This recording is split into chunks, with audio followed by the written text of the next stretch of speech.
Olá pessoal, sejam bem-vindos ao meu canal. Eu sou Matheus Renan. Se você está chegando aqui pela primeira vez, eu peço por favor que você se inscreva, ative o sininho das notificações, curta, comente, compartilhe para dar engajamento para o canal e divulgue com seus amigos para que mais inscritos possam aparecer e assim o canal possa crescer. Desde já eu quero agradecer bastante a todas as pessoas que assistiram, comentaram, me mandaram mensagens, etc. Eu estou me sentindo muito satisfeito com a boa repercussão do primeiro vídeo. E hoje nós vamos para o nosso segundo vídeo. Espero que vocês gostem. Hoje nós vamos contar a história de Olívio Corrêa, o homem que teve os olhos roubados.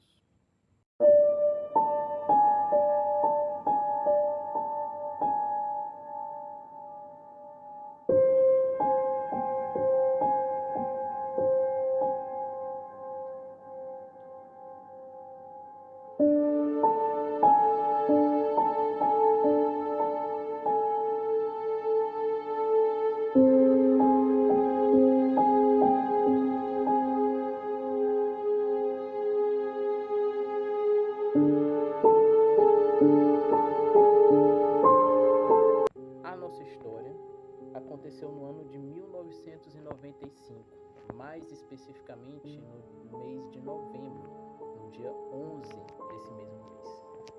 O senhor Olívio Corrêa, ele era um homem bem simples, ele morava no Rio Grande do Sul, na cidade de Estância Velha, uma cidade a 60 quilômetros da capital Porto Alegre. E ele morava numa casa que ficava bem distante da cidade, numa região chamada Morro Agudo, certo? Ele morava no interior, numa porção da cidade, numa parte que ficava distante da cidade grande, por assim dizer. Ele tinha 56 anos de idade na época, ele era casado, tinha filhos. Infelizmente, as reportagens, elas não dão muitos detalhes sobre a vida pretérita do senhor Olívio. Elas não dizem exatamente, não dão muitos detalhes, elas contam mais assim, a partir do momento em que os fatos aconteceram, para frente, em diante. Mas basicamente ele tinha 56 anos na época, ele vivia na zona rural e era casado e tinha filhos. Ele era agricultor e trabalhava também como caseiro na região onde ele morava, tá certo? E era um homem de origem muito humilde. Tudo aconteceu basicamente no dia 11 de novembro, como eu já falei. O senhor Olívio, num sábado, 11 de novembro, ao cair da tarde, ele precisava ir a um açougue que ficava na cidade. E aí ele precisou pegar uma estrada que percorria um caminho entre fazendas e matas. E aí ele foi a esse açougue comprar carne para comemorar o seu aniversário, que seria naquele fim de semana. E ele era um costume, era um caminho que ele estava acostumado a fazer. Não era muito longe da sua casa e ele fazia com muita frequência a pé mesmo.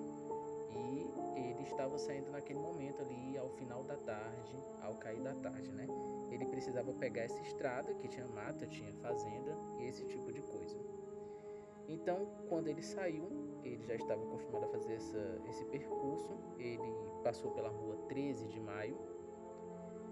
E aí ele chegou ao açougue, comprou aquilo que ele precisava comprar, a carne e eventualmente mais alguma coisa. E depois de ir ao açougue, ele passou em um barzinho, uma espécie de vendinha, e acabou tomando algumas doses de cachaça. Ele era acostumado a fazer isso, né? A gente sabe que cidades periféricas, aliás, bairros periféricos, cidades do interior, é muito comum a gente encontrar pessoas que tem barzinhos, vendinhas, e vende ali uma dose de cachaça por alguns trocados, coisas assim do tipo, e aí aparece um sujeito, um senhor idoso, etc, ali para conversar, papear, toma uma dose de cachaça ou duas ou três e dá alguns trocados ali e segue em frente sem ficar alcoolizado, profundamente alterado, esse tipo de coisa. E o senhor Olívio, ele era acostumado a fazer isso. Ele sempre que passava no açougue, quando ia comprar alguma coisa para casa dele, ele dava uma chegada no bar e tomava algumas doses de cachaça. Não era nada fora do comum, nem que deixasse ele sem noção das coisas que ele estava fazendo, né? Normalmente isso não acontecia. Então, os relatos daquele dia dizem que ele foi ao açougue normalmente, comprou o que ele tinha que comprar, foi à vendinha, tomou as suas doses de cachaça, e aí já estava de noite quando ele resolveu voltar para casa. Ele não queria demorar muito, a sua família o estava esperando, a sua esposa, seus filhos. E aí ele tomou o rumo de casa para voltar para casa. Mas naquela noite ele não apareceu. A sua família percebeu que já tinha dado a hora de ele voltar e ele não tinha aparecido. Por um momento, imaginou que talvez ele tivesse passado em algum outro lugar e resolveu esperar um pouco mais. Mas mesmo assim, ele não apareceu de jeito nenhum. Então a família já começou a ficar preocupada, nervosa, né? Enfim, já era um senhor de 56 anos e começou a refazer o percurso que ele costumava fazer para ir até o açougue, conversar com os moradores da região e tentar descobrir onde ele estava. Então, tudo que eles conseguiram descobrir foi que o senhor Olívio, ele de fato tinha chegado ao açougue, de fato tinha feito as suas compras lá, tinha passado posteriormente no barzinho da vendinha, tinha tomado a sua dose de cachaça, que era de costume, como eu já expliquei, e depois tinha ido embora, sem demorar muito. Mas depois, os seus familiares tiveram uma nova informação. A informação de que ele, o senhor Olívio, tinha sido avistado ao longe, as matérias não explicam exatamente por quem, conversando com um homem loiro, desconhecido. Isso foi tudo que a família ficou sabendo, foi toda a informação que a família obteve. E ficou sem saber onde estava o senhor Olívio, angustiado, né? Imagina-se. No dia seguinte, no dia 12 de novembro, pela manhã, um domingo, dois garotos pré-adolescentes, eles estavam passando ali pela estrada, já próximo da região onde ficava a casa do senhor Olívio. Eles não conheciam o senhor Olívio, imagina-se, quando eles avistaram no meio do mato, assim, ao lado do caminho que eles estavam percorrendo, um homem caído ao chão. Eles acharam bastante estranho, né? Porque eles não conheceram e imagina encontrar um homem ali caído, pensavam talvez que ele estivesse morto, ou não sei, ficaram com receio de se aproximar e resolveram chamar os seus parentes para averiguar quem era aquele homem, se estava tudo bem com ele, se ele estava morto, enfim. Então eles chamaram seus parentes e aí esses parentes reconheceram que era o senhor Olívio que estava ali caído. Mas perceberam que felizmente ele estava vivo, mas estava se queixando de muitas dores. Ele reclamava de muitas dores e uma coisa que chamou muita atenção é que ele tinha um sangramento muito forte no rosto. Eles ficaram preocupados, assustados com aquela situação e então, naturalmente, chamaram a ambulância. A ambulância o levou ao hospital regional mais próximo. Dentro da ambulância, as pessoas que estavam ali com ele tentaram perguntar o que tinha acontecido, mas ele estava visivelmente confuso, desorientado e não sabia explicar direito o que tinha acontecido. Ele meio que não falava coisa com coisa, digamos assim. E aí se queixava muito de dores na cabeça, enfim. E aí as pessoas acharam por bem esperar que ele chegasse ao hospital para que então pudessem entender melhor depois que ele eventualmente tomasse algum remédio e as suas dores de cabeça passassem, enfim, para que eles soubessem o que é que realmente tinha acontecido. Então eles levaram ao hospital regional e lá eles descobriram que o senhor Olívio ele tinha levado uma pancada na cabeça, possivelmente de uma queda ou de alguma agressão que ele tivesse sofrido, algum golpe com algum objeto contundente. Mas eles perceberam também que o senhor Olívio tinha fraturado 5 costelas.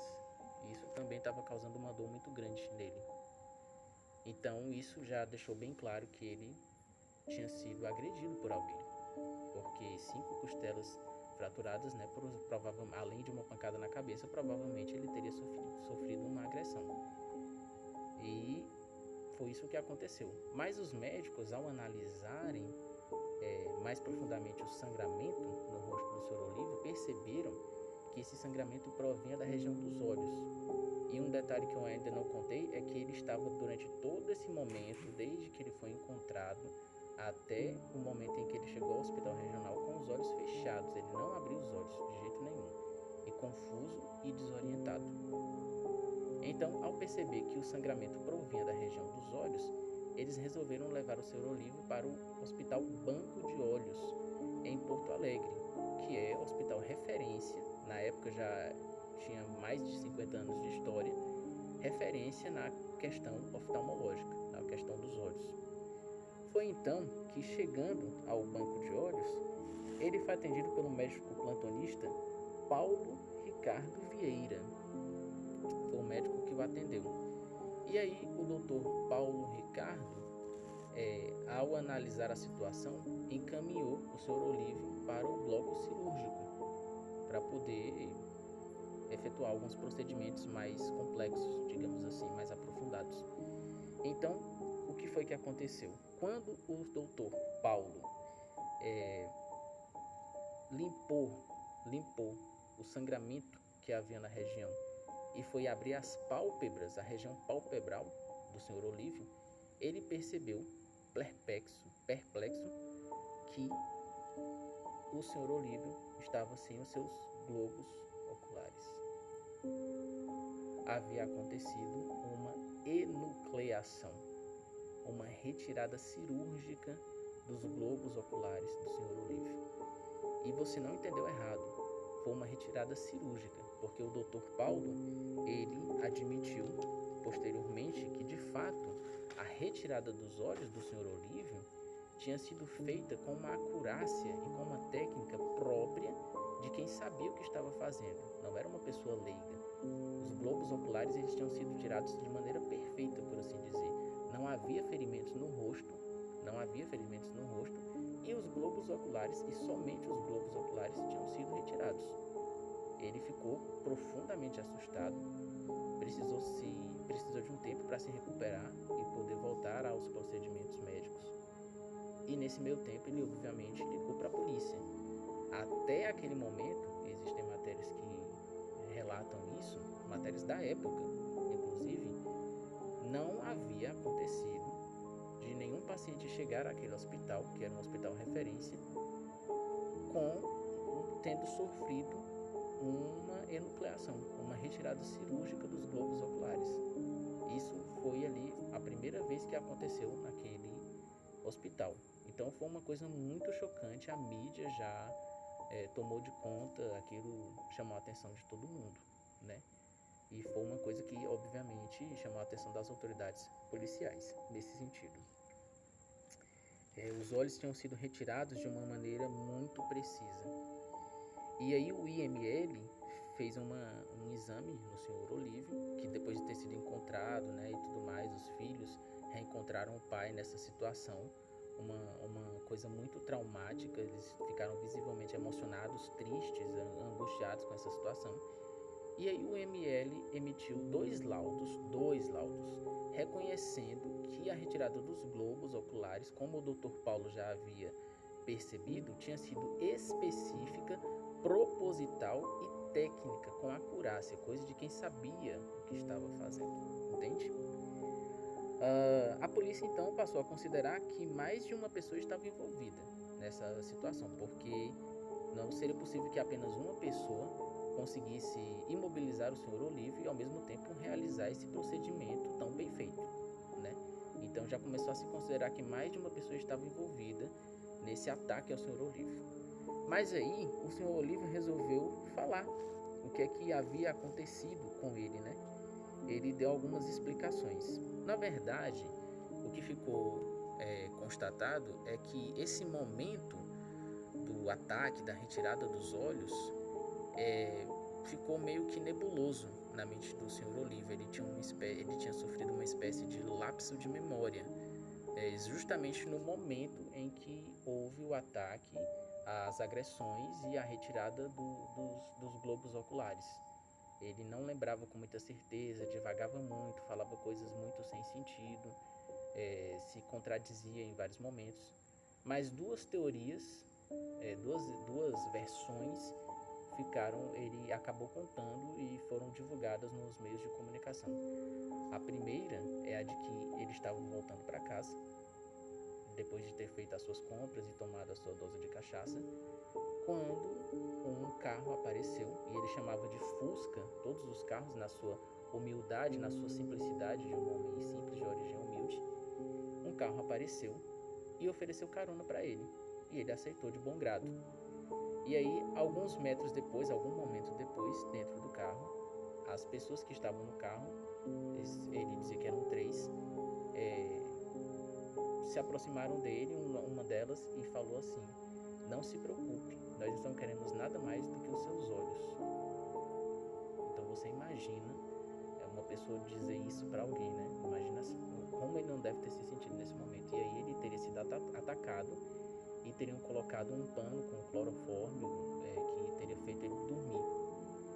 Uma segunda versão seria de que ele estava voltando quando um carro passou com o farol, com a luz, o farol ligado, enfim, com uma luz muito forte. E aí ele percebeu que esse carro estava perseguindo ele. Foi então que 3 homens teriam saído. Ele chama de 3 motoqueiros, dando a entender que seriam 3 pessoas que estavam usando capacetes ou uma roupa que cobria todo o corpo, e o atacaram, né? Deram uma paulada nele e ele teria perdido os sentidos. Em algum momento alguém teria colocado o clorofórmio, o pano umedecido com uma substância, e ele teria sido colocado dentro do carro e depois posteriormente jogado para fora do carro, e aí ele teria perdido os sentidos nesse momento. Então ele apresentou essas duas versões que tem uma certa linha de raciocínio, né? Um carro que apareceu, pessoas que entraram em contato com ele, e o momento do ataque, do pano com clorofórmio e assim por diante. Bom, o delegado responsável pelo caso era o senhor Luiz Fernando Nunes da Silva, e ele chegou a considerar algumas probabilidades, né? Como ataque de aves de rapina, como o gavião caramujeiro, depois de ele eventualmente ter sofrido um desmaio no meio do caminho por causa da bebida alcoólica, né? Mas isso foi descartado porque a retirada dos globos oculares tinha sido perfeita, não havia sequer ferimentos no rosto. Uma outra probabilidade que foi considerada foi a de que ele eventualmente tivesse perfurado os olhos em arame farpado no meio da estrada, mas isso também não faz nenhum sentido, já que os olhos nunca foram encontrados e não houve ferimento no rosto e a retirada foi perfeita. Então isso posteriormente foi descartado. Eles realmente tiveram que encarar a realidade de que tudo indicava que ele havia sofrido um procedimento cirúrgico de pessoas que o imobilizaram e retiraram cirurgicamente os seus olhos. Evidentemente que a teoria do transplante, do tráfico de órgãos, foi colocada em questão. Obviamente que essas hipóteses de aves de rapina e arame farpado contradiziam os laudos do IML. Mesmo assim, mesmo com toda a retirada perfeita dos globos oculares, a perícia do IML reconheceu que eles provavelmente não estariam aptos para o transplante, porque alguns tecidos, além dos globos oculares, que seriam importantes para o transplante, não foram preservados da maneira correta na retirada dos olhos do Sr. Olívio. E, de todo modo, a polícia resolveu analisar uma listagem da Central de Transplantes da Secretaria de Saúde com relação às cirurgias de transplante de doadores, para averiguar, rastrear se havia algum caso suspeito, mas nada com relação à situação, ao caso do Sr. Olívio, foi descoberto. A história toma contornos mais assim, tensos, mais dramáticos, porque o local onde o Sr. Olívio foi encontrado era perto da propriedade privada do prefeito da época, o Sr. Frederico Loic, e havia um bafafá, uma conversa miúda de que o prefeito e a sua esposa eram envolvidos com magia oculta, né, que antigamente se chamava magia negra. E surgiu uma teoria de que ele teria sido vítima de um ataque de ritual macabro, né, nas mãos do prefeito e da esposa. Naturalmente, isso foi abafado imediatamente e foi colocado em questão que talvez assim, uma pessoa pobre, preta, negra, contra pessoas brancas e ricas, influentes na sociedade. Então abafaram o caso. Isso também virou uma teoria da conspiração em torno dessa questão, né? Mas o senhor Olívio, ele rejeitava todas essas teorias de acidente, de ter perfurado os olhos com arame farpado, ou de ter caído e ter sido atacado por aves de rapina, porque ele dizia, olha, eu lembro perfeitamente das pessoas que me disseram que não queriam nada mais além dos meus olhos, e os meus olhos nunca foram encontrados, então como pode ter sido um acidente? Meu rosto não foi arranhado, não foi ferido nem nada. Então ele rejeitava in limine essa questão. Acontece que durante o procedimento da investigação, algum tempo depois, houve uma troca de delegado. O delegado que estava conduzindo as investigações, ele foi retirado da liderança da investigação. O senhor Luiz Fernando foi retirado e foi posto um outro delegado que tinha uma linha de investigação diferente. E alguns promotores de justiça também foram retirados. E aí a conclusão final, que aconteceu no inquérito em 1999, 4 anos depois do acontecido, foi a de autolesão. O senhor Olívio, ele machucou seus olhos, feriu, espetou em alguma região por ter caído depois de estar alcoolizado, mesmo que isso contrariasse todos os indícios e os laudos do próprio IML. Logo, esse caso foi arquivado pelo juiz Newton Filomena, já que não havia indiciamento. A falta de indiciamento de alguma pessoa acusada fez com que ele arquivasse o caso. Ele criticou bastante, esse juiz, a condução da investigação, dizendo que o então delegado estava tendo uma conduta correta e estava se aprofundando nas suas investigações e mexendo em um vespeiro de pessoas influentes, esse tipo de coisa. E ele disse que houve uma movimentação política para fazer com que houvesse a troca de delegados e a posterior conclusão de autolesão. O que aconteceu foi que, infelizmente, o senhor Olívio morreu em 10 de novembro de 2010. Ele passou a viver desde o momento em que ele sofreu esse ataque de salário mínimo. Ele sofria de diabetes, de problemas de pressão e era de família pobre. E nesse dia 10 de novembro de 2010, de acordo com a sua filha, ele acordou pela manhã, foi ao banheiro, voltou para a cama, disse que queria dormir um pouco mais, se sentou e acabou caindo na cama morto depois de uma parada cardiorrespiratória, infelizmente. E no ano de 2015, 20 anos depois, o caso foi prescreveu. Então, mesmo que uma pessoa aparecesse hoje confessando, ela não seria punida. Então, infelizmente, apesar do laudo conclusivo de autolesão, ele não convenceu ninguém e existe toda uma sensação de que não foi resolvido e de que os verdadeiros culpados saíram impunes, né? O senhor Olívio realmente morreu sem saber quem tinha feito essa agressão tão violenta com ele e acabou prejudicando a sua vida, obviamente. Foi enterrado, morreu, sem saber quem fez isso com ele, infelizmente. Bom, esse foi o vídeo de hoje. Eu espero que vocês tenham gostado. Por favor, comentem com seus amigos, divulguem, comentem aqui abaixo do vídeo, curtam, ativem o sininho das notificações e ajudem o canal a crescer. Desde já agradeço mais uma vez ao engajamento e ao apoio de todos, tá certo? E é isso, eu vou ficando por aqui. A gente se vê por aí.